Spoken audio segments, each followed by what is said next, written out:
자, 안녕하세요. 세월호 참사를 최대한 쉽게 설명해 드리려고 노력하고 있는 블러프입니다. 이번 시간에는 지난 시간에 이어서 외인설, 외력설에 대해서 설명을 드릴 텐데요. 이 외인설은 세월호 사고가 어떤 외부의 힘, 외부의 요인에 의해서 일어났다. 외력이 개입이 되었다라는 가설인데요. 이 외인설 같은 경우에는 일기특별조사위원회의 발표가 뭔가가 문제가 있고 한계가 있기 때문에 이를 보완하고자 나온 그런 가설이고요.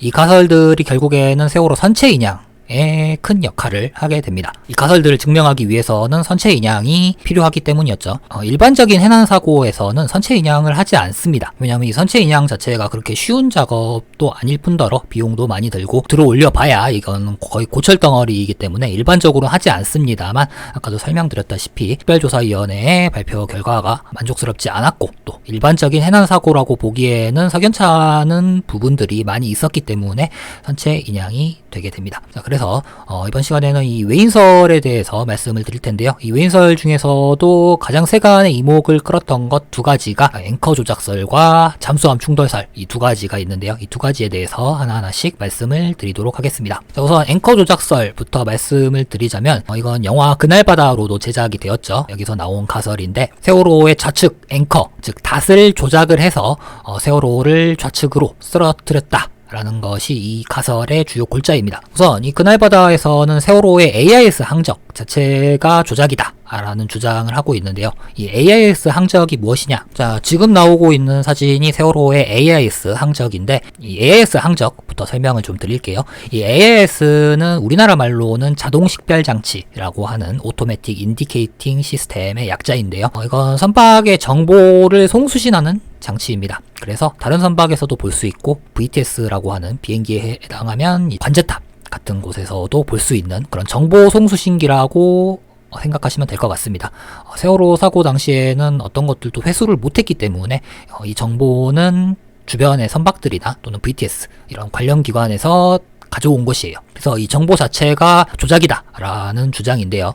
이 항적에 따르면 세월호는 급선회를 하다가 넘어진 것입니다만 이것 자체를 믿지 못하는 거죠. 자, 그 근거로는 첫 번째는 정부 발표를 믿지 못했던 것과 그다음에 두 번째는 AS 정보들, VTS에서 수신한 정보라든가 기타 근처 선박에서 수신한 정보들이 정확하게 일치하지 않는다는 점, 그다음에 세 번째는 레이더 항적과 AS 항적이 일치하지 않는다는 점을 들어서 AS 항적이 조작되었다라는 것을 주장을 한 것이고요. 그래서 이를 바탕으로 세월호가 전복된 가장 큰 원인은 좌연 측의 앵커를 조작을 해서 배를 고의적으로 넘어뜨렸다 라는 것이 이 앵커 조작설의 주요 내용입니다. 자, 두 번째는 잠수함 충돌설인데요.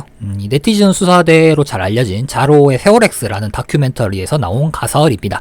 이 다큐멘터리 같은 경우에는 8시간이 넘는 다큐멘터리라서 다 보진 못했고요. 아무튼 주요 골자는 세월호의 좌측 선수부에 잠수함이 충돌을 했을 것이고 그로 인해서 세월호가 넘어졌을 것이다 를 주장을 하고 있는 것이 바로 이 외력설들인데요. 하나하나씩 짚고 넘어가 보도록 하겠습니다. 자, 우선 첫 번째로 이 AS가 조작이 되었다 라는 이 앵커 조작설의 주장을 들어보면 이미 탐사보도에서도 증명을 한 내용이지만 뭔가가 맞지 않는 부분들이 있습니다. 첫 번째로 AS 항적 정보는 조작을 한다는 게 현실적으로는 거의 불가능에 가깝습니다. 일단 첫 번째로 AS의 항적 정보 자체가, 이 위치 정보가 기반이 GPS 기반이에요. 우리 실생활에서도 많이 쓰이고 있는데 이 GPS 정보가 우리나라 위성에서 오는 게 아니고 미국의 군사 위성에서 오는 정보입니다.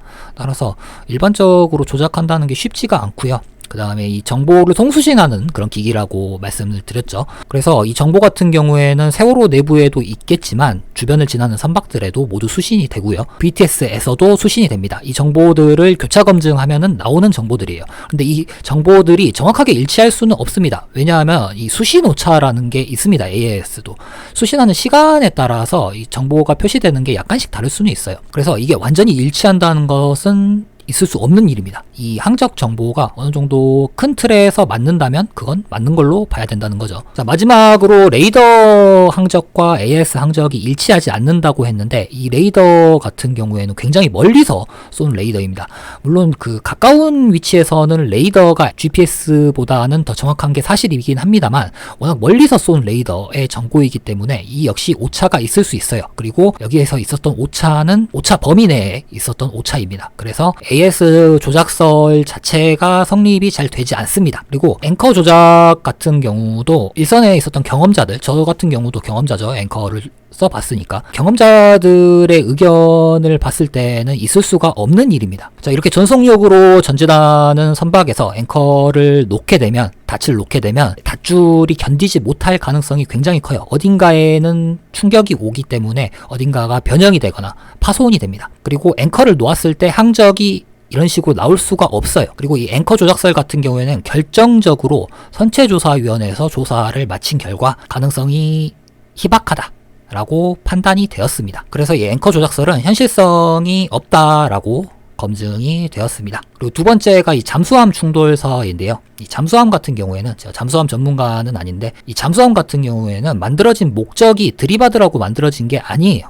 이 바닷속의 스나이퍼라고 하죠. 어뢰를 통해서 적을 공격하는 게 목적이지 들이받는 게 목적이 아니기 때문에 방어적인 측면에 있어서는 굉장히 약합니다. 잠수함이. 군함 자체가 그래요. 이 상선 같은 경우에는 만들어진 목적이 주어진 화물을 안전하게 운송하는 것이기 때문에 장갑이라고 하죠. 외판이 굉장히 두껍게 만들어져 있는데, 잠수함이나 군함 같은 경우에는 만들어진 목적이 그게 아니기 때문에 특정 부위를 제외하고서는 장갑을 두껍게 만들지 않습니다. 불필요한 두께의 장갑은 선속을 저하시키기 때문에 그렇게 만들지 않아요. 특히 잠수함 같은 경우에는 군함보다 더 약해요.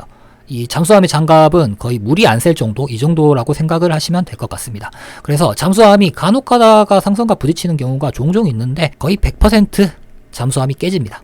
군함과 상선들이 박아도 10중 8구는 군함들이 깨져요. 그렇기 때문에 이때 당시 우리나라의 잠수함이 1800톤급 이었다고 생각을 해봤을 때 세월호가 6800톤급이거든요. 4배 정도 되는 선박을 쓰러뜨리려고 한다면 거의 박살날 각오를 하고 박아야 한다는 결론이 나옵니다. 그래서 이 역시 현실성이 굉장히 떨어지고요.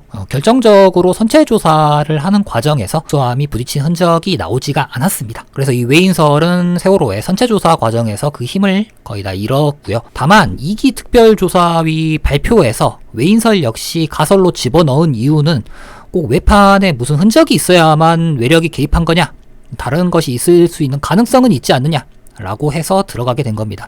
그래서 외인설 같은 경우에는 조사 보고서에는 채택은 되었습니다만 그를 뒷받침하는 근거는 현실적으로 부족하다 라고 이해를 하시면 될 것 같습니다.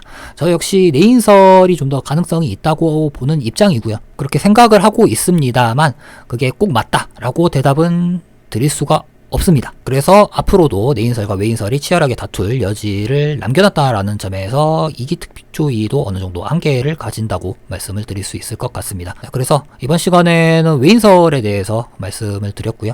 다음 시간에는 세월호 사후에 어떤 일이 있었는지, 그리고 우리에게 남겨진 과제는 무엇인지에 대해서 말씀을 드리도록 하겠습니다. 구독과 좋아요 한 번씩 부탁드리고요. 긴 시간 시청해주셔서 감사합니다.